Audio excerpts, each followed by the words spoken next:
మమ్మల్ని అందరినీ తండ్రి మీరు ప్రేమిస్తున్న విధానం అందును బట్టి మీకు వందనాలు కృతజ్ఞతాస్తుతులు చెల్లిస్తున్నాం తండ్రి. కొద్ది నిమిషాలు నాయన నీ వారిని ప్రేమించి మీరు ఇచ్చినటువంటి మాటలను మేము ఆలోచన చేసి తండ్రి బలవంతులమైన ఆయన నీ సన్నిధిలో నిందారహితంగా ఉండినట్లు నీ కృపానుగ్రహించమని క్రీస్తు యేసు నామాన్ని అడుగుచున్నాం తండ్రి, ఆమేన్. ప్రభువైన యేసుక్రీస్తు వారి నామంలో మీ అందరికీ వందనాలండి. నేటి దినానికి ఏర్పాటు చేయబడినటువంటి అంశం నీతిమంతుడు లేడు ఒక్కడునూ లేడా. ఈ మాట ఎక్కడుందో చెప్పండి. రోమాపత్రిక తీయండి, చూడండి ఒకసారి చూడండి. రోమీలకు రాసిన పత్రిక 3వ అధ్యాయము, ఏమండి రోమీలకు రాసిన పత్రిక 3వ అధ్యాయము 11వ వచనము. నీతిమంతుడు లేడు ఒక్కడునూ లేడు. అంటే నా మాటలు చాలా జాగ్రత్తగా వినాలి. నీతిమంతుడు లేడా, ఆలోచించి చెప్పాలి సమాధానం. నీతిమంతుడు లేడా, ఒక్కడునూ లేడా. సరే చూద్దాం, కిందకి వెళ్దాం. ఇంకా గ్రహించువాడెవడునూ లేడు, దేవుని వెదకువాడెవడునూ లేడు, ఇంకా మేలు చేయువాడు లేడు, ఒక్కడునూ లేడు. సరే నీతిమంతుడు లేడు అన్నాడు, బాగానే ఉంది. మేలు చేయవాడు ఎవడు లేడా? మీరు ఎప్పుడైనా ఆలోచించారా? అంటే మీరు స్త్రీలు ఉన్నారు, మీ పక్కింటి వాళ్ళకి కనీసం ఒక కప్పుడు షుగర్ ఎప్పుడు ఇవ్వలేదా? మీరు అంత పచ్చడి చేసుకున్నప్పుడు, మామిడికాయ పచ్చడి సమ్మర్లో చేసుకున్నప్పుడు అంత ముక్క కూడా ఎవరికి పెట్టలేదా? లేదు మీ పక్కింట్లో ఎవరికైనా ఏదైనా మీరు పిండి వంటలు చేసుకున్నప్పుడు ఏమైనా డిస్ట్రిబ్యూట్ చేయలేదా? పోనీ లేదు మీ పక్కింట్లో ఎవరో పిల్లలకు ఒంట్లో బాగాలేదు, 10 రూపాయలు ఛార్జీలు ఇవ్వలేదా? 10 రూపాయలు సాయం ఎవరికి చేయలేదా? మేలేగా అది, మేలే కదా అది. మరి అలాంటప్పుడు మేలు చేయవాడు లేడు ఒక్కడునూ లేడని ఎవరంటున్నారు? నేనంటున్నానా లేకపోతే పౌలు గారు అంటున్నారా? పౌలు గారి సొంత మాటలు ఏంటవి? మరి దేవుడే అంటున్నాడు. దేవుడే అంటే ఎట్లా మాట్లాడుతున్నాడు? నీతిమంతుడు లేడంటున్నాడు, మేలు చేయవాడు ఒక్కడునూ లేడంటున్నాడు. సరే మనం చెడ్డోళం అండి, మనం అనుకుందాం కాసేపు మనం చెడ్డోళం. రాజకీయ నాయకులు కూడా మేలు చేయట్లేదా? వాళ్ళు మంచోళ్ళు కదండి, వాళ్ళు మంచోళ్ళు కదా. వీధి దీపాలు ఎవరేంటి వేసింది? వీధి దీపాలు ఎవరు వేసింది? రోడ్లు ఎవరు వేయించింది? డ్రైనేజ్ సిస్టమ్ ఎవరు పెట్టింది? ఇవన్నీ ప్రజలకు మేలు కదా. ఇందిరమ్మ పథకం కింద ఇల్లు ఎవరికైనా ఉందా? సరే ఇక్కడ ఇద్దరమ్మ పథకం ఇప్పుడు ఏముందో, కేసీఆర్ డబుల్ బెడ్రూమ్ ఎవరికైనా వచ్చింది ఇక్కడ? అదృష్టవంతులు లేరు అయితే. Okay, very good. ఏమండి ప్రభుత్వం కూడా మేలు చేస్తుంది కదా. మరి ఇవన్నీ దృష్టిలో పెట్టుకుని మాట్లాడాలి కదా దేవుడు. దేవుడు అంటే ఎలా మాట్లాడుతున్నాడు? నీతిమంతుడు లేడంటున్నాడు, మేలు చేయవాడు ఒకడునూ లేడంటున్నాడు. అంటే బొత్తిగా మనల్ని తీసిపడేశాడు ఆ దేవుడు. ఇంతమంది ఎన్ని విధాలుగా ఒకరికొకరు సాయపడుతూ ఏమంటే భూమి మీద బ్రతుకుతున్నప్పుడు దేవుడు ఇలాంటి కాంట్రాడిక్ట్ స్టేట్మెంట్ ఎలా ఇస్తున్నాడు? మరి అలా అని చెప్పి దేవుడు ఏవైనా అబద్ధం ఆడతాడా? కాడు. ఆయన చెప్పాడంటే 100%. మనం ఒప్పుకోకపోవటం మన తెలివిగలతనం, కానీ మనం ఒప్పుకోం కదండి సహజంగా. మంచోళ్ళు కాదన్నాం అనుకోండి, ఊరుకోండి, మేము మంచోడు కాకపోతే ఎవడు మంచోడు? అసలు ఎలా ఉంటుంది మన స్టేట్మెంట్, మన స్టైల్. కానీ దేవుడు ఖచ్చితంగా మాట్లాడతాడు. నీతిమంతుడు లేడు ఒక్కడునూ లేడు అన్నాడు. ఆ మాట చూడండి, ఆ పద ప్రయోగం చూడాలి మీరు. ఒక్కడునూ లేడా, ఒక్కడా. సర్లేరండి, భూమి మీద లేరు. బైబిల్లో ఉన్నారా లేరా మీరు చెప్పాలి. ఏమండి ఉన్నారా బైబిల్లో? వెతుకుదామా, ఎవరైనా ఉన్నారని చూద్దామా? ఇది దేవుడు చెప్పిన ఈ స్టేట్మెంట్ ఎంతవరకు రైటో రాంగో చూద్దాం. ఎందుకంటే బైబిల్లో ఒక పదాన్ని ప్రయోగించాడంటే ఆ పదం తాలూకా వివరణ మనకు అర్థమైతే చాలా గమ్మత్తుగా కమ్మగా ఉంటుందండి. రైట్, చూద్దాం, బైబిల్లో చూద్దాం. సరే సమాజంలో లేరు, వెరీ గుడ్, బాగుంది. బైబిల్లో లేరా? ఎంతమంది ఉన్నారు చెప్పండి నీతిమంతులు? హెబ్రీయుల రాసిన పత్రిక 13వ అధ్యాయమా నీతిమంతుల పట్టిక అదేనండి, 11 అమ్మా, 11. అందుట్లో ఎంతమంది ఉన్నారు? ఓరల్గా మాట్లాడుకుందాం, జనరల్గా మాట్లాడుకుందాం. ఎవరెవరితో మొదలెడితే, ఎనోషు దగ్గర నుంచి మొదలెడితే, నోవాహు దగ్గర నుంచి మొదలెడితే, దావీదు దగ్గర దాకా వెళ్తే, సంసోను దగ్గరికి వెళ్తే, ఇంకొకరి దగ్గరికి అట్లా వెళ్తూ ఉంటే బోల్డ్ అంతా హేబేలు మొదలుకుని అన్నాడు. ఏమంటే వీళ్ళంతా నీతిమంతులే కదా. అసలు వాళ్ళు కనపరిచిన నీతిని చూస్తే ఎంత గంభీరంగా గొప్పగా ఉంటుందో ఒక సన్నివేశం మీకు చెప్తాను. ఏమంటే దావీదు మహారాజు సౌలు తర్వాత, అంటే సౌలు చేత తరమబడతాడు కదా. సౌలు చేత తరమబడుతున్నప్పుడు అతను సిక్లగు అనే ఒక ఊరికి వస్తాడు. సిక్లగునా. Very good, you are following I think మీరు బాగా చదువుతున్నారు బైబిల్. థ్యాంక్ యూ అమ్మా. సిక్లగు అనుకుంటున్నాను నేను, సిగ్లకు. రైట్. ఆ ప్రాంతానికి వచ్చినప్పుడు అమాలేకీయులు వచ్చి ఈ దండుని, ఏదైతే స్త్రీలు పరివారం వీళ్ళంతా ఉంటారో, దావీదుతో పాటు ఉంటారో, వాళ్ళందరినీ ఎత్తికెళ్ళిపోయినప్పుడు దావీదు మహారాజు యెహోవా యొద్ద విచారణ చేసి, నేను ఈ దండని కలుసుకోగలుగుతానా అన్నప్పుడు, నువ్వు వెళ్ళి తరుము. అలా 600 మందితో బయలుదేరతాడు దావీదు మహారాజు. ఇలా 600 మందితో బయలుదేరినటువంటి దావీదు మహారాజు మధ్యలో 200 మంది విడవబడతారు, రాలేక. అప్పుడు 400 మందితో వెళ్ళి వాళ్ళందరినీ జయించి వచ్చేస్తారు. వచ్చేసిన తర్వాత మరి కొలగొట్టిన సొమ్ములో పంచుకోవాలి కదా. ఈ పంచే క్రమంలో కొంతమంది ఏమంటారంటే, ఏమండి మనం వెళ్ళాము, బాగుంది, ఫైటింగ్కి మనం వెళ్ళాము, మరి దారిలో కొంతమంది డ్రాప్ అయిపోయారు కదా, కదా, then how do you give same salary? When I have worked for 30 days, you should give 30 days salary. When they worked for only 15 days, you have to give only 15 days salary. Am I right or wrong? ఎవడికి ఎంత పని చేశాడో అంతే జీతం కదా ఇవ్వాల్సింది, అవునా కాదంటారా? 100% న్యాయంగానే అడిగారు వాళ్ళు. అయితే కాదు అప్పుడు దావీదు మహారాజు ఒక మాట అంటాడు. మొదటి సమూయేలు 30వ అధ్యాయము 24వ వచనము. మీరు చెప్పినది ఎవడు ఒప్పుకుంటారు? యుద్ధమునకు పోయిన వాని భాగమెంతో, సామాను నొద్ద నిలిచిన వాని భాగము అంతే. అందరూ సమముగానే పాలు పంచుకుందరు. ఏమండి ఇది ఎంత నీతి తెలుసా? అసలుకే ఇది ఎంత నీతి తెలుసా? ఏమండి సమానత్వం, ఈక్వల్ పే ఫర్ ఆల్ అనే ఒక నినాదం ఉందండి సమాజంలో ఈక్వల్ పే ఫర్ ఆల్ అనే ఒక నినాదం ఏమండి దావీదు మహారాజు ఎప్పుడో చేపట్టాడు. ఇంత నీతి ఈ రోజు ప్రపంచంలో అవలంబిస్తున్నటువంటి జీతం విధానం ఉందో చూసారా? కార్మికులకు అందరికీ సమానమైన వేతనాలు, ఖచ్చితంగా 400కు తక్కువగా ఉండకూడదు. ఇప్పుడు దాన్ని 600కు చేశారు. రేపు 1000 రూపాయలకు చేయొచ్చు.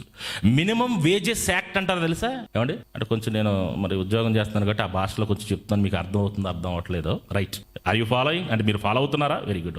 ఏమండి ఒక నినాదానికి, ఒక మంచి నీతికి కారకుడేయండి దావీదు. మంచి నీతిని కనపరిచి అందరూ సమానంగా ఉండాలి, సమానత్వాన్ని ప్రబోధిస్తే దేవుడు ఏం చేశాడు తెలుసా?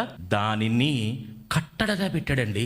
దేవుడు దాన్ని ఇశ్రాయేలీలలో కట్టడగా పెట్టాడు. ఒక మంచి విధానాన్ని దావీదు అవలంబించిన విధానం ఎంత నీతియుక్తమైన విధానం. మరి ఇంతటి నీతియుక్తమైన విధానాన్ని పాటించినటువంటి, నేర్పించినటువంటి దావీదు నీతిమంతుడు కాదంటారా? నీతిమంతుడే కదా. దాన్ని దేవుడు యాక్సెప్ట్ చేశాడు కదా. ఆ కార్యక్రమాన్ని ఆ తరానికి, ఆ ఇశ్రాయేలు జనాంగాలు ఒక కట్టడగా పెట్టాడంటే గొప్ప సంగతే కదా, మంచి విధానమే కదా. మరి నీతిమంతులు లేడు, ఒక్కడు లేడు అంటున్నాడు ఏంటి పౌలు గారు రోమిలు రాసిన పత్రికలో? ఇకపోతే మేలు చేసిన విధానం, భక్తితో కూడినటువంటి బ్రతుకు విధానాన్ని మరొక ఎగ్జాంపుల్లో చూస్తే లోతు సందర్భం. ఎవరో ఇద్దరు మనుషులు వస్తారు తన వాకిడి ముందుకి, లేక తన ఊరు వస్తారు. గవిని వద్ద కూర్చున్నప్పుడు వాళ్ళని చూసి వాళ్ళెవరో తెలియకపోయినా వారిని ఇంటికి ఆహ్వానిస్తాడు ఆతిథ్యం ఇవ్వటానికి. ఏమండి ఆతిథ్యం ఇవ్వటానికి ఇంటికి ఎవరు? వాళ్ళు భార్య తరపు పీచు చుట్టం కాదు, బీరకాయ చుట్టం కాదు, ఎవరో తెలియదు. గవిని వేసే సమయం, చీకటి పడుతుంది. చూస్తే కొత్త మకాలాగా ఉన్నారు, మన ఊరోళ్ళు కాదని అర్థమైంది ఎవరికి? లోతు గారికి. ఈ రాత్రి వేళ ఎక్కడ ఇబ్బంది పడతారో, రండి మాస్టర్ మా ఇంటికి రండి అన్నాడు. Very good. వచ్చారు ఆతిథ్యం తీసుకుంటున్నారు. నైట్ టైం అయిపోయింది. ఆ ఊరి వారంతా ఏం చేశారో మీ అందరికి బాగా తెలుసు. ఘనకార్యం ఇప్పుడు నేను చెప్పడానికి నేను కాదు కానీ ముందుకు పోతాను నేను. ఆ ఘనకార్యంలో లోతు గారు అవలంబించిన విధానం ఏమంటాడో తెలుసా? చూడండి, ఆ మాట చూడండి. ఆదికాండము 19వ అధ్యాయము 8వ వచనం. వచ్చినటువంటి అతిథుల మీద పడి వారి ఎడల నీచ కార్యం చేయటానికి పూనుకున్నప్పుడు ఆ ఊరి ప్రజలంతా, అప్పుడు లోతు గారు ఒక స్టేట్మెంట్ ఇస్తాడు. చూడండి. ఇదిగో పురుషుని కూడని 2 కుమార్తెలు నాకున్నారు. సెలవైతే వారిని మీ యొద్దకు వెలుపలకు తీసుకువచ్చేదను. వారిని మీరు మీ ఇష్టం వచ్చినట్లుగా మీరు చేసుకోండి, మీ మనస్సు వచ్చినట్లు చేసుకోండి. ఏమండి అసలుకి ఎవడైనా ముక్కు మొహం తెలియనోడికి ఇంట్లోకి రానిస్తాడా? రానివ్వడు. సరే వచ్చారు, ఎవడికో ఆతిథ్యం ఇచ్చాం, ఏదో ఓకే, జాలి కలిగింది మనకి, ఆ టైంకి మనసు పుట్టింది. రైట్, ఏదో ముద్ద భోజనం పెడతాం. ఇంట్లో వాడికి ఏమిస్తాము? What you can say, space ఇస్తామా? రా నాయన నా మాస్టర్ బెడ్రూమ్లో నువ్వు పడుకుని నేను బయట పడుకుంటానంటావా? అనం. ఏమంటే ఇంటికి పిలవం, ముందు అసలుకి రానివ్వం. ఏదైనా వస్తే గుమ్మం దగ్గరే అటు నుంచి అటు చెల్లజావు అంటాం. ఇంటికి తీసుకొచ్చాడు, మాస్టర్ బెడ్రూమ్లో ఆతిథ్యం ఇచ్చాడు, భోజనం పెట్టాడు. వచ్చినటువంటి వారికి ఆపద వచ్చినప్పుడు అసలుకి ఏంటండి, తన కుమార్తెలను ఇవ్వడానికి సిద్ధపడ్డా? ఏమండి మన ఇంటికి కూడా చుట్టాలు వస్తూ ఉంటారు అప్పుడప్పుడు. రా అన్నయ్య ఆ పలకరింపులో తేడా పడిపోయింది, తెలిసిపోయింది. అయ్యా బాబు ఏంటిది ఓవర్ అంటే అది కాదంటే స్త్రీని అంటలేదు నేను. ఏంటి అట్మాస్ఫియర్ కొంచెం ఓవర్ యాక్టింగ్ లాగా ఉందనుకుంటాం, తెలిసిపోతుంది మామూలుగా. మొదటి రోజు మటన్ చికెన్ వేసి పెడతారండి, అవన్నీ చూసి ఆడికి అజీర్తి అయ్యిద్ది. ఊరు బాబు అప్పుడే స్వీటు, అప్పుడే హాటు, అప్పుడే. ఆ తర్వాత 2వ రోజుకి కొంచెం తగ్గుద్ది, ఎందుకంటే ఆదివారం కాబట్టి కుదిరింది వండి పెట్టడం. సోమవారం డ్యూటీకి పోవాలి కదా, కుదరదు. కొంచెం ఇటు చూస్తాం. 3వ రోజుకి మురుగు చుట్టం అయిపోతాడు వచ్చినాడు. ఏమంటే ఏదో ముద్ద పెడతాము, కాసేపు ఇస్తాము, 1 or 2 days we can accommodate, otherwise will అంటాం. అలాంటిది ఏమండి అసలు ఎవరు ముక్కు మొహం తెలియదు, ఇంటికి వచ్చారు, ఏంటి పిల్లల్ని ఇచ్చేస్తాడా? వాళ్ళకి బదులుగా వాళ్ళకి బదులుగా నా కూతుర్ని మీ ఇష్టం వచ్చినట్టు చేసుకోండి. ఏంటండి అసలు ఆ మనసు ఏంటి అంటే, ఎంత దయ, అసలు ఎలాంటి హృదయం అయితే అలా చేస్తాడో తెలుసా? ఏంటి లోతుకున్నటువంటి దాని వెనకాల తనకున్నటువంటి ఉద్దేశం ఏంటో తెలుసా? హెబ్రీయులకు రాసిన పత్రిక 13వ అధ్యాయము 1వ వచనం. ఆతిథ్యము చేయమరవకుడి, దాని వలన కొందరు ఎరుగకయే దేవదూతలకు ఆతిథ్యమిచ్చిరి. ఇది ఎవరికి చెప్తున్నాడో తెలుసా? మనకు చెప్తున్నాడు. ఇది ఎవరు అవలంబించారో తెలుసా? అసలుకి మొదట లోతు అవలంబించాడండి. ఆతిథ్యం అంటే, ఆతిథ్యం అంత గొప్పతనం ఉందా? తెలియని జ్ఞానం రోజుల్లోనే అంత జ్ఞాన ప్రదర్శన, అంత భక్తి ప్రదర్శన, ఎవరు చెప్పకుండానే వచ్చిన వారికి ఆతిథ్యం ఇవ్వటానికి, వచ్చిన వారికి నష్టం కలగకుండా ఉండటానికి, అవసరమైతే తన కడుపును పుట్టినటువంటి 2 ఆడపిల్లలని చెరచటానికి ఇవ్వటానికి సిద్ధపడ్డాడంటే హౌ మచ్ అంటే what kind of righteousness he's having. ఎలాంటి నీతిని అవలంబించాడు, ఎలాంటి మేలు చేయటానికి సిద్ధపడ్డాడు. కాబట్టి ఇంతమంది ఇన్ని రకాలుగా, ఒక మోషే చూస్తే, మరొకరిని చూస్తే, ఏమంటే ఒక సమయంలో ఒక ప్రవక్తగా తెలుసు మనకి, ఒక సంసోను ఒక వీరుడిగా తెలుసు. ఇంతమంది దేవుని కార్యక్రమాలు, దేవుని తరపున నీతియుక్తమైనటువంటి కార్యక్రమాలు, నీతిగా బ్రతికిన విధానం, మేలు చేసిన సందర్భాలు, ప్రపంచానికి ఒక ఎగ్జాంపుల్గా ఉండి మనకు ఈ రోజున ఒక ఉత్తరం రూపంలో మీరు అలా ఉండండి అని చెప్పే అంత గొప్ప స్థాయిలో వాళ్ళు భక్తిని ప్రదర్శిస్తే, పౌలు ఏంటంటే వెరీ సింపుల్గా నీతిమంతుడు లేడు ఒక్కడు లేడు. దేవుడు ఏంటంటే వెరీ సింపుల్ స్టేట్మెంట్ ఇచ్చేసాడు. నీతిమంతుడు లేడు ఒక్కడును లేడు, మేలు చేయవాడు లేడు ఒక్కడును లేడా. Then how to understand this? ఎలా మనం దీన్ని అర్థం చేసుకోవాలి? ఉన్నారని బైబిల్లో, లోకంలో లేరనుకుంటే ఓకే, లెట్ ఇట్ బి. మరి బైబిల్లో ఉన్నారని, మరి బైబిల్ ఎగ్జాంపుల్స్ చూసాం కదా. మరి ఉన్నప్పుడు ఏంటి దేవుని ఉద్దేశం? దీని వెనకాల ఏం చెప్పదలుచుకున్నాడు? అలా అని చెప్పి దేవుడు ఏమైనా తెలియకుండా మాట్లాడతాడా? No no, whatever the statement he has given, that is always right. ఏమండి ఎందుకు అంటున్నాడో తెలుసా? ఆయన ఇచ్చిన స్టేట్మెంట్లో సత్యం దాగి ఉంది. దాన్ని తెలుసుకుందాం. నీతిమంతులు ఉన్నారు, కానీ ఎలాంటి నీతిమంతులు లేరో తెలుసా? ప్రసంగి గ్రంథము 7వ అధ్యాయము 20వ వచనము. పాపము చేయక మేలు చేయుచుండు నీతిమంతుడు భూమి మీద ఒక్కడైనను లేడు. ఉన్నారా నీతిమంతులు? ఉన్నారు. ఎలాంటి నీతిమంతులు ఉన్నారు? ఎలాంటి నీతిమంతులు ఉన్నారట? ఉన్నారు. నీతిమంతులు ఉన్నారు, మంచివారు ఉన్నారు, మేలు చేస్తున్న వారు ఉన్నారు. కానీ అప్పుడప్పుడు తప్పులు చేస్తున్నారట, అప్పుడప్పుడు వాళ్ళకి ఇష్టానుసారంగా బ్రతుకుతున్నారట, అప్పుడప్పుడు వాళ్ళకి నచ్చింది చేస్తున్నారట, మిగతా టైంలో దేవుని సేవ చేస్తున్నారు. ఏమంటే, I dare not stand before in front of you. నాకు ఇలా నుంచి మాట్లాడటం నాకు సరదా కాదండి.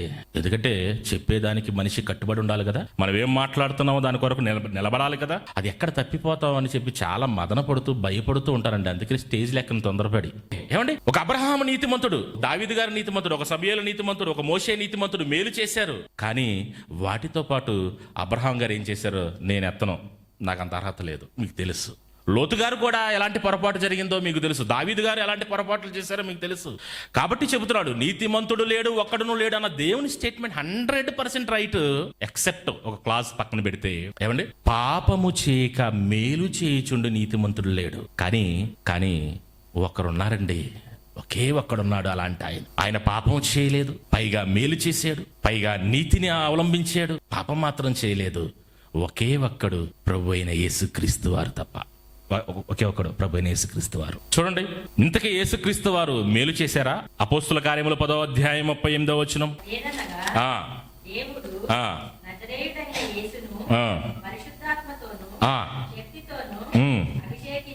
అభిషేకించను.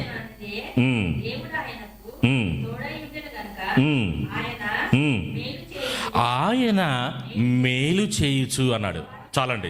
ఇంతకీ యేసుక్రీస్తు వారు ఉన్నారా? ఒక్కడైనను లేడన్నాడు కదా. మళ్ళీ దీనికి కాంట్రరీగా ఉన్నాడు ఒకే ఒక్కడు. దాన్ని కూడా చెప్తాను, మా టోటల్గా చెప్తాను. ఒకే ఒక్కడు ఉన్నాడు, ఆయన యేసుక్రీస్తు. ఇంతకీ ఆయనైనా ఉన్నాడంటే అదిగో మేలు చేశాడు. రెండోది, పాపము చేయలేదు అన్నాడు. ఎక్కడుంది? అపోస్తుల కార్యములు 7వ అధ్యాయం 52, 1 పేతురు 2:22లో కూడా ఉంటుంది. ఆయన నోట కపటము లేదు, ఆయన పాపము చేయలేదు.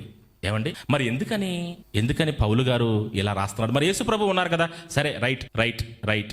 దావీదు లేడు, పాపం చేయక లేరు, కానీ యేసుక్రీస్తు వారు ఉన్నారుగా. అయినా ఎందుకని పౌలు గారు రాస్తున్నారంటే, ఆ రోజునటువంటి పరిస్థితులను బట్టి యూదులు అన్ని జనుల్లోంచి బయటకు వస్తారు కదా క్రీస్తులోనికి, యూదుల్లోంచి కూడా కొంతమంది క్రీస్తులోనికి వస్తారు కదా. వీళ్ళేదో గొప్ప నీతిమంతులుగా ఉన్నట్లుగా, దేవుడి ప్రజలుగా గుర్తింపబడినట్లుగా ఉంటూ, మేమే నీతిమంతులు, మీరు అన్ని జనులు అనీతిమంతులు అని వారు కలిసి గొడవ జరుగుతున్నప్పుడు పౌలు గారు ఆ సందర్భంలో ఈ పత్రిక రాస్తూ, మీరు ఎందుకని ఇలా ఫీల్ అవుతున్నారు, మీరేమైనా నీతిమంతులు అనుకుంటున్నారా యూదులారా, అన్ని జనులు మీరు ఎందుకు తక్కువ చూస్తున్నారు, అసలు లేఖనం ఏం చెప్తుందో తెలుసా అని కీర్తనల గ్రంథంలో ఉన్నటువంటి 53లో ఉన్నటువంటి కీర్తనను, అందుట్లో రాయబడినటువంటి మాటను ఎత్తి రోమీయులకి రాస్తూ, మీరు ఎందుకు ఇలా ఫీల్ అవుతున్నారు, మీరు ఇలా ఎందుకు ఎదుటివారిని భావిస్తున్నారు, నీతిమంతులు లేడని ఆల్రెడీ రాయబడింది కదా, మీరు నీతిమంతులుగా మిమ్మల్ని ఎందుకు మీరు అలా గొప్పగా చేసుకుంటున్నారు, ఎవ్వడూ నీతిమంతులు లేడు, ఎందుకంటే పాపం చేయక ఎవ్వడూ లేడని వాళ్ళకి క్లారిఫికేషన్ ఇస్తూ రాస్తున్నటువంటి సందర్భం. మరి ఇంతకీ నీతిమంతుడు లేరా అంటే ఉన్నాడు, పాపం చేయకుండా ఉన్నవాడు ఉన్నాడంటే ఉన్నాడు, అతనే యేసుక్రీస్తు వారు. ఈ పాఠం చెప్పడానికి గల ఉద్దేశం ఏంటంటే, ఇది నాకు వచ్చినటువంటి డౌట్, అందుకే జస్ట్ అట్లా చెప్పాను. ఇందుట్లో మనం నేర్చుకోవాల్సినటువంటి నీతి, లేకపోతే మనకి చెప్పాల్సినటువంటి అంటే మెసేజ్ ఏముంది ఇందుట్లో అంటే, దేవుడు కోరుకుంటుంది ఏంటంటే మనల్ని అందరినీ ఉచితముగా నీతిమంతులుగా చేశాడు యేసుక్రీస్తులు. ఆయన కృపచేత రక్షించబడ్డాం. ఇలా రక్షించబడిన తర్వాత మనం ఎలా బ్రతుకుతున్నాం అంటే మనం కూడా ఎలా ఉంటున్నామంటే మేలు చేస్తున్నాం, కీడు చేస్తున్నాం. ఎందుకంటే కీడుని కవర్ చేయడానికి కొంత మేలు చేస్తున్నాం, ఎడితిరిగి మేలు చేస్తున్నాం కాబట్టి కీడు కవర్ అయిపోయిద్దని ఫీల్ అవుతున్నాం. ఏమండి, అలాగే ఉన్నామండి. కానీ దేవుడు అలా కోరుకోవటం లేదు. దేవుడు ఎలా కోరుకుంటున్నాడంటే, మనల్ని మన దగ్గర నుంచి ఏది ఎక్స్పెక్ట్ చేస్తున్నాడంటే, మనం మేలు చేసేవారంగా మాత్రమే ఉండాలి, కీడు చేసేవారుగా మాత్రం ఉండకూడదు. ఒకనాడు ఇశ్రాయేలు జనాంగానికి ధర్మశాస్త్రం ఇచ్చినప్పటికీ వాళ్ళకి అర్థం కాలేదు. ఎందుకు అర్థం కాలేదంటే, వాళ్ళ ముందు ఎవరు ఎగ్జాంపుల్గా వాళ్ళకి లేకుండా పోయారండి. అంతే కదండి, సచిన్ టెండూల్కర్ 100 సెంచరీస్ ఏదో చేశాడు. అలా చేసిన తర్వాత అతను ఒక గోల్గా, ఒక సెట్ మార్క్, బెంచ్ మార్క్గా ఉన్నాడు. దాని తర్వాత విరాట్ కోహ్లీ కూడా సుమారుగా దాన్ని అందుకోగలిగాడు. ఎందుకంటే ఎవరైనా ఒక ఎగ్జాంపుల్గా ఉంటే అందుకునే అవకాశం ఉంటుంది. కానీ ఇశ్రాయేలులకి ధర్మశాస్త్రం ఇచ్చినప్పటికీ, నీతి సూక్తులు ఇచ్చినప్పటికీ, మంచి మాటలు ఇచ్చినప్పటికీ వాళ్ళు చేయటానికి అది వాళ్ళకి కుదరలేదట. ఆ మాట ఎంత క్లారిటీగా రాయించాడంటే, ఇర్మియా గ్రంథము 4వ అధ్యాయము 22వ వచనము. ఇర్మియా గ్రంథము 4వ అధ్యాయము 22వ వచనము. నా జనులు అవివేకులు నన్ను ఎరగరు, వాళ్ళకి తెలివి లేదు, కీడు చేయుటకు వారికి తెలియను గాని మేలు చేయుటకు వారికి ఏం సరిపోవట్లేదట. మరి అప్పుడు క్రీస్తు లేడు కదా. బుద్ధి అంటే బుద్ధి, జ్ఞాన, సర్వ సంపదలు ఎవరి యందు గుప్తములై ఉన్నవి? క్రీస్తునందు గుప్తములై ఉన్నవి. అప్పటికి క్రీస్తు వాళ్ళ కళ్ళెదుట లేడు కాబట్టి వాళ్ళకి అర్థం కాలేదు, వాళ్ళకి ఆ ఎంకరేజ్మెంట్ లేదు. కాబట్టి వాళ్ళు ఏం చేశారంటే మేలు చేస్తున్నారు, దాంతోపాటు కీడు చేస్తున్నారు. కానీ క్రైస్తవులుగా యేసుక్రీస్తుల్లో మనల్ని ఉచితముగా నీతిమంతుల్ని చేసింది ఎందుకంటే, మనం కూడా ఎలా ఉండటానికి పిలువబడ్డామన్నారు? క్రీస్తు వలె ఉండుటకు మనం పిలువబడ్డామని రాయబడింది. మరి క్రీస్తు ఎలా ఉన్నాడు అంటే, ఎలా ఉన్నాడు? అబ్రహాం లాగా, లేకపోతే వారిలాగా అప్పుడప్పుడు వచ్చేస్తూ ఇచ్చేస్తూ, నో, పాపము చేయక, కీడు చేయక, మేలు చేస్తూ ఏమండి నీతిమంతుడుగా ఉన్నాడు యేసుక్రీస్తు వారు. కాబట్టి క్రైస్తవులుగా మనం కూడా ఎలాంటి నీతిని అవలంబించాలంటే, ఏమండి మేలు చేస్తున్నాం, బాగుంది, ఆదరిస్తున్నాం, బాగుంది, 4 రూపాయలు కానుకిస్తున్నాం, బాగుంది, పరిచర్య చేస్తున్నాం, బాగుంది, సహకరిస్తున్నాం, బాగుంది. కానీ సమస్య వచ్చినప్పుడు, అక్క I think what but that this ఏమండి మంచిది కాదండి. అది డైరెక్ట్గా చెప్పడానికి మీరు కొత్త కదండి. అదే పాత చింతకాయ పచ్చడి అంటే తెలిసిన వాళ్ళు అయితే చెత్త కొట్టేసేవాడిని. మీరు కొత్త వాళ్ళు కదండి, నేను అన్నీ డైరెక్ట్గా చెప్పలేను, నేను కొంచెం మొహమాటం ఎక్కువ. రైట్, వెరీ గుడ్, నా వారని నేను మీకు హితవు పలుకుతున్నాను. రైట్. ఏమండి అంటే మనిషికి సమస్య వచ్చినప్పుడు భేదం, మాట మారిపోతుంది, స్వరం మారిపోతుంది. మరి అంతకుముందు వారితోనే కదా మేలు అనుభవించాం, వారితోనే కదా మంచి రిలేషన్, వారితోనే కదా భోజనం కలిసి భోజనం చేస్తాం, వారితోనే కదా. Yes then anything happens. So indifferences అలా ఉండకూడదు. మనం ఎలా ఉండాలంటున్నాడంటే, ఎలా ఉండాలని చూడండి, ఎలా ఉండమని చెప్తున్నాడు దేవుడు మనల్ని. 1 పేతురు 3వ అధ్యాయం 11వ వచనము. 1 పేతురు 3వ అధ్యాయం 11వ వచనం. కీడు నుండి తొలగి, ఏమండి మేలు చేస్తూ కీడు కూడా చేయమన్నాడా? కీడు నుండి తొలగి మేలు చేయమన్నాడా? మనం ఇచ్చే కానుక దేవుడికి కదండి ఇచ్చేది. ఎప్పుడు ఇవ్వాలట, ఎలా ఇవ్వాలట? మనం ఇటు కానుక ఎక్కువిస్తే గొప్పే, నేను కాదంటం లేదు, గొప్పే 100%. పరిచర్య చేయటం గొప్పే, వెరీ గుడ్, నేను కాదంటం లేదు. కానీ ఎలా చేయాలి, ఎలా ఇవ్వాలి? రైటే. కీడు నుండి తొలగి, అదండి వాట్ గాడ్ యాక్సెప్ట్స్. మంచి మనస్సాక్షితో మాట్లాడుతున్నానండి నేను. మీ ఎదుట with good heart, with good consciousness, conscience I'm speaking in front of you. మీరు ఎవరైనా అపార్థం చేసుకుంటే నేను అదేమీ లేదండి, రెండోసారి పిలవపోయి నాకే నష్టం లేదు. ప్లీజ్ ఏదో బోధకుడిలాగా నేను ప్రసంగం చేయటం కాదండి, I'm interacting with you. Right. ఏం చెప్తాడు? 1 పేతురు 3:11 కీడు నుండి తొలగి మేలు చేయమంటున్నాడు. ఎందుకు తెలుసా? ఎందుకు అలా చేయమన్నాడు తెలుసా? 3వ యోహాను 1వ అధ్యాయము 11వ వచనము. యోహాను రాసిన 3వ పత్రిక 1వ అధ్యాయం 11వ వచనం. ప్రియుడా,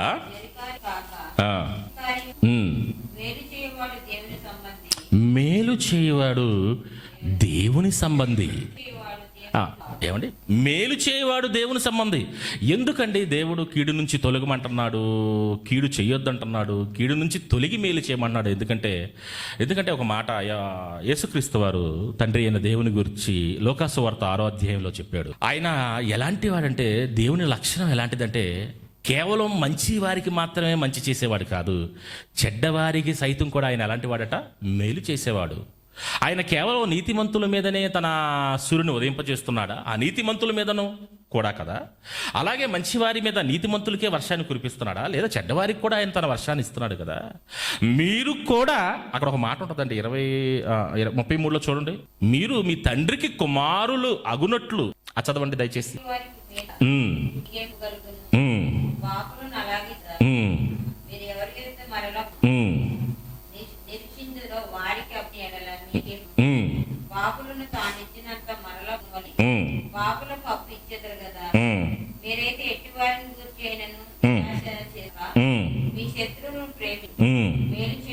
మేలు చేయడి,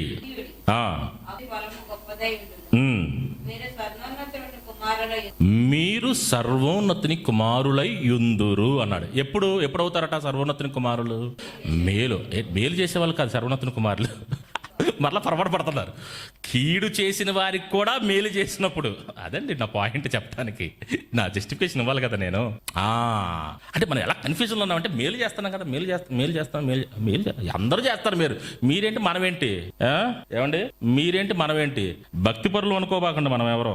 భక్తి బయట ఎట్లా చేస్తున్నారో తెలుసా? పిచ్చెక్కిపోయింది వాళ్ళ భక్తి చూస్తే. నేను ఫోటో కూడా తీసా, మీరు నమ్మరని. సాక్ష్యాలు కావాలి కదండి. తన దేవుణ్ణి తాను నమ్ముకున్నందుకు, లేదా తన గురువు గారు తనకు చెప్పినటువంటి సూక్తులకి లోబడి గత 30 ఏళ్ళుగా చెప్పులు లేకుండా ఒక వ్యక్తి నాకు కనిపించాడండి నారాపల్లిలో. ఏంటండి మీ వయసు ఎంతండి అని అడిగా. 70 సంవత్సరాలు చెప్పాడండి. ఏంటంటే మీరు గాడ్ హ్యాస్ గివెన్, మంచి మీకు ఆరోగ్యం ఇచ్చాడండి అని.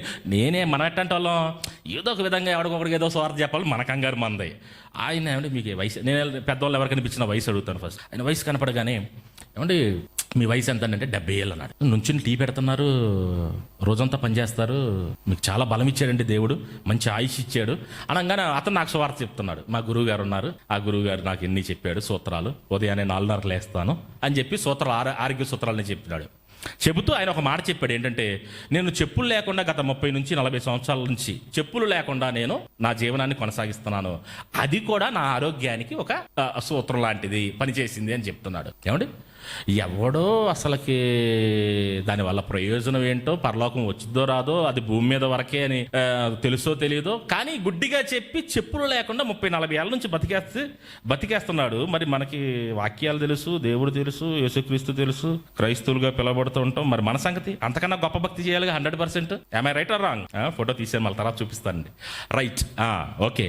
అంటే మనం ఎలా తయారైపోయామంటే, పని చేస్తున్నాగా దేవుని పని మన దగ్గర బాగా కామన్గా ఉపయోగపడే పాయింట్. ఏమండి, రైట్. మనం ఎలా తయారైపోయాం? పని చేస్తున్నాం కదా, పని చేస్తే భక్తి వద్దా? దేవుడు ఏం చెప్తున్నాడో తెలుసండి, భక్తి కూడా కావాలి. మేలు చేయవాడు దేవుని సంబంధి. కీడు నుంచి తొలగండి, కీడు చేస్తూ కాదు, కీడు చేయబాకండి. యేసుక్రీస్తు వారు ఎలా ఉన్నారు తెలుసా? దోషణకు ప్రతి దోషణ చేయలేదట. అతన్ని కొడుతున్నా తిడుతున్నా బదులు మాట్లాడలేదట.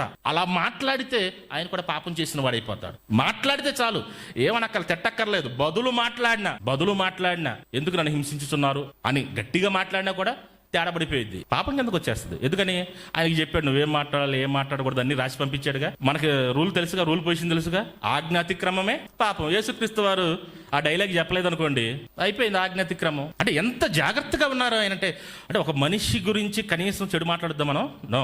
ఓకే, అతను కీడు చేసి ఉండొచ్చు, కడుపు పగిలి నేను కూడా మాట్లాడతాను, నేనేమి పెద్ద చెప్పట్లా, నేను కూడా మాట్లాడతాను. కానీ రియలైజేషన్ ఒకటి ఉండాలిగా, ప్రతి మనిషికి రియలైజేషన్ ఉండాలి కదా. Yes, we have to realise. Okay, దేవుడు ఇది కోరుకుంటున్నాడు మనల్ని. దోషణకు ప్రతి దోషణ కూడా వద్దా, మాటకి ప్రతి మాట వద్దా, కీడుకు ప్రతి కీడు వద్దా? మరి ఎలా ఉండాలి? ఎలా ఉంటూ ఇప్పుడు మేలు చేయండి.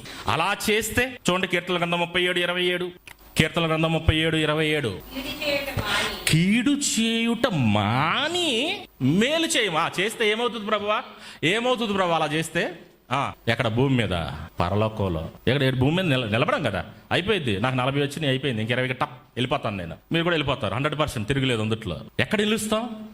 అప్పుడే నిలుస్తావా లేకపోతే నిలవవా? అంటే ఏంటని ఇంత కరకండి ఉండదండి బైబిల్. మరి ఇలా ఉంటే ఎలా అండి? అందుకని యేసుక్రీస్తు వారు ఉచితమైన కృపచేత నీతిమంతులుగా మనల్ని తీర్చాడు. తీర్చిన దేవుడు ఏమంటానంటే, నాయన మీరు already 100% you have secured place, don't worry, but still you have to follow these things. మీరు ఎలా ఉండాలి? ఎందుకంటే మనకన్నా బయట చాలా గొప్పగా బ్రతికేస్తున్నారు, మనకన్నా చాలా గొప్పగా వాళ్ళు ఉంటున్నారు. రాత్రి మా ఆఫీసర్ దగ్గరికి, ఆయన ట్రాన్స్ఫర్ అయిపోయారు, పెద్ద ఆఫీసర్, చాలా హెచ్ఓడి ఆయన, నాకు చాలా బాగా క్లోజ్.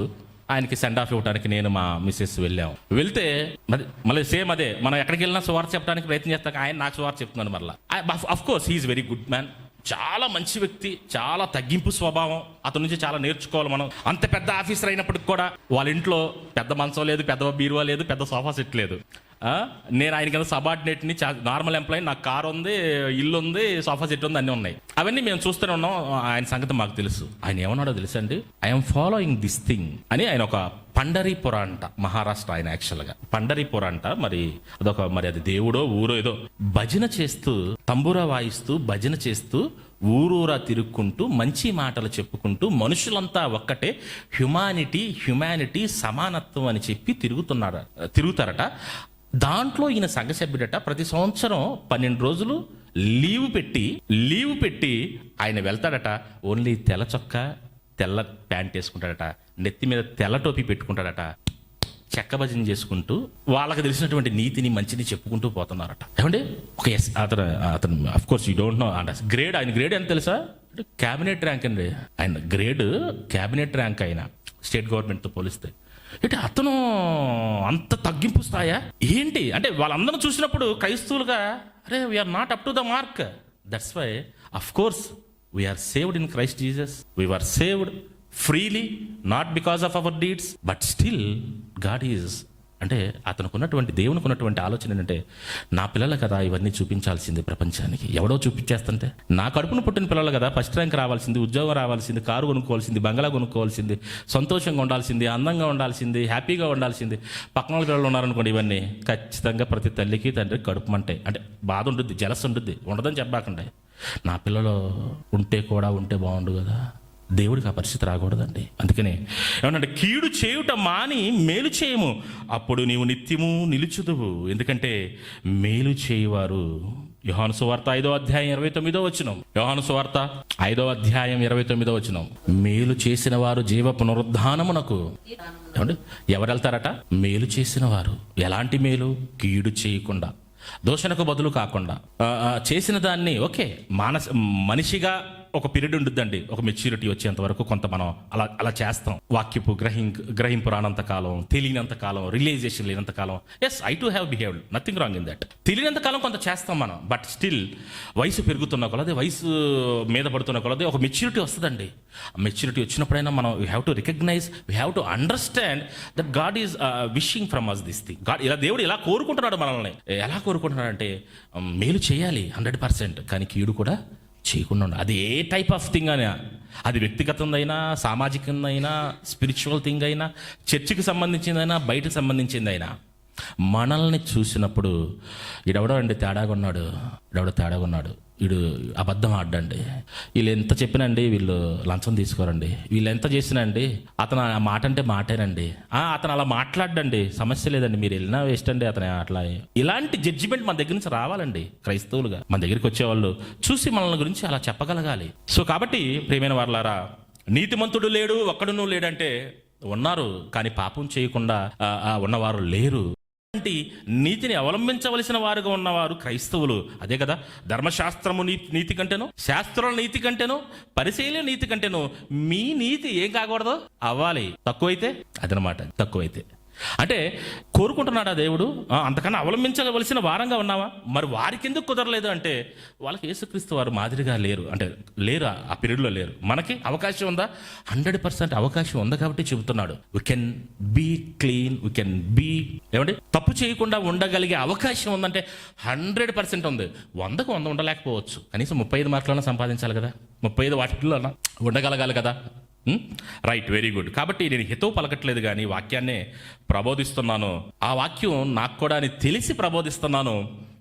సో కాబట్టి కీడుకు ప్రతి కీడు ఎవరికి చేయక, దోషణకు ప్రతి దోషణ ఎవరికి చేయక, కీడు చేయుట మాని మేలు చేసే వారంగా మనమంతా ఉండాలని దేవుడు కోరుకుంటున్నాడన్న సంగతిని మీకు తెలియపరుస్తూ ఆఖరిగా ఒక మాట చెప్పి నేను ముగిస్తాను. ఎందుకంటే ఆ పాయింట్ చెప్పకపోతే నేను మిమ్మల్ని అలరించిన వాడిని కాకపోదును. అది ఇప్పుడే నాకు తట్టింది. ఏమంటే ఇలాంటి క్యారెక్టర్ ఎవరికి ఉందో తెలుసా? ఎవరి గురించి రాయబడిందో తెలుసా?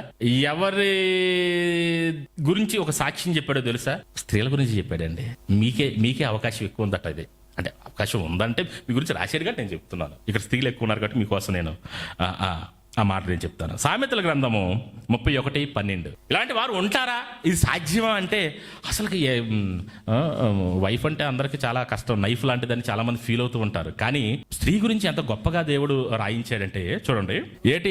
ఎందుకు ఈ స్టేట్మెంట్ చదివిస్తున్నాను? కీడు చేయకుండా మేలు చేసే అవకాశం ఎవరికి ఉంది? Probability of chances. ఆమె తాను బ్రతుకు దినములన్నీ అతనికి మేలు చేయను. తర్వాత చదవాలండి, కమ్మగా ఉండాలండి చదివితే గానీ అబ్బా కీడేమి చేయదట. అంటే ఒక భార్యకు ఉంది అవకాశం. నిజమండి, దేవుడు చెప్పాడంటే రైటే కదండి. అంటే భార్య కీడు చేయదనమాట. సహజంగా జనరల్గా మాట్లాడుకుందాం. కీడు చేసేవారు ఉన్నారంటే దాన్ని పక్కన పెడదాం, బైబిల్ ప్రకారంగా మాట్లాడుకుందాం. We talk only positive things. అంటే అవకాశం ఉందా స్త్రీకి? ఆవిడ గురించి స్టేట్మెంట్ ఇస్తున్నాడు.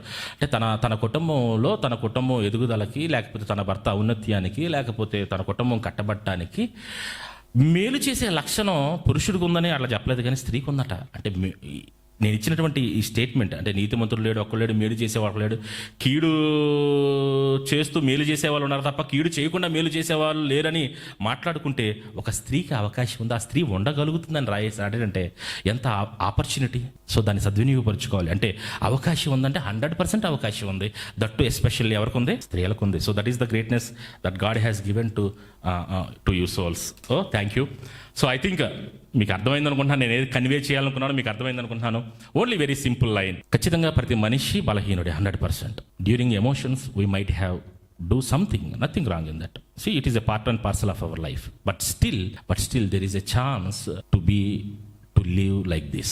కీడు చేయకుండా లేదా కీడు చేయటం మాని అనుకుంటే చేయగలవండి. కాబట్టి so I conclude my message. ప్రార్థన చేసుకుందాం అండి. తండ్రి మీకు వందనాలు నాయన.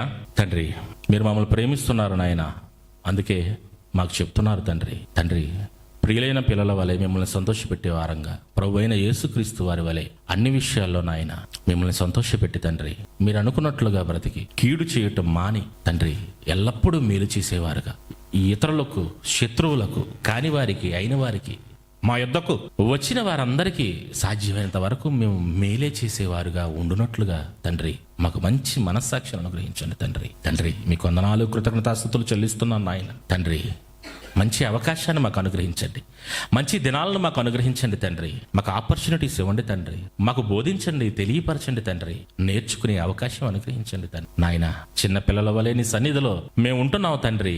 అన్ని విషయాల్లో మీరు తోడుగా ఉండండి తండ్రి. నాయన మీరు మమ్మల్ని ప్రేమిస్తున్నారు తండ్రి, అందును బట్టి మీకు వందనాలు, కృతజ్ఞతాస్తుతులు చెల్లిస్తున్నాము నాయన. సంఘాన్ని జ్ఞాపకం చేసుకోండి.